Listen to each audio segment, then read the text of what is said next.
அது இன்னொரு விஷயம், இந்த சண்டை போறது மூஞ்சி தூக்கி வச்சுக்கிறத மட்டும் என்னைக்குமே நம்மளும் பண்ணக்கூடாது, நம்ம குழந்தைங்களுக்கும் பண்ணக்கூடாது.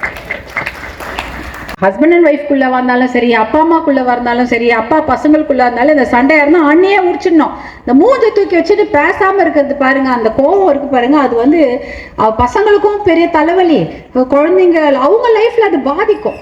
நம்ம இன்னைக்கு அப்பாவும் அம்மாவும் சண்டை போட்டுட்டு இருக்காங்க, அப்பா வந்து அம்மாவை திட்டுறாரு, அம்மாவும் மரியாதையில அம்மா பேசுறா, அதே தானே குழந்தைங்களுக்கு வரும்.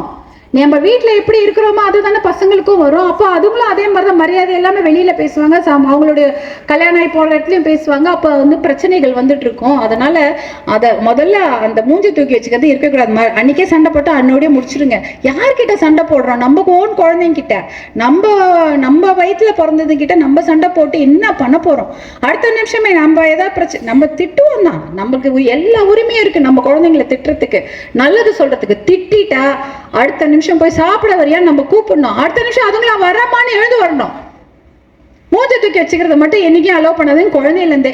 அது உங்களுக்குலாம் கல்யாணம் ஆகி நிறைய இப்போ இன்னைக்கு வந்திருக்க பசங்கள்லாம் கல்யாணம் ஆகிட்டு நல்லபடியாக குழந்தைங்களாம் பெற்றுக்க போறீங்க. அப்போ நீங்கள் இதை ஞாபகம் வச்சுங்க. அந்த சண்டையாக இருந்தாலும் நைட்டோட முடிச்சிக்கிங்க, ஹஸ்பண்டாக இருந்தாலும் சரி, குழந்தையாக இருந்தாலும் சரி முடிச்சுங்க. அடுத்த நாள் நம்ம சிரிச்சிட்டு போகணும். நான்லாம் அப்படித்தான் பசங்க திட்டினாடா அடுத்த முறை பொண்ணு கதவு திறந்தேன்னு அம்மான்னு வருவா. அவ்வளோ பெருசாக திட்டியிருப்பேன், ஆனாலும் வருவா. நானும் அடுத்த முறை போவேன். அதாவது அப்பயே 2 hours தான், அவ்வளோதான் அதோட சண்டை.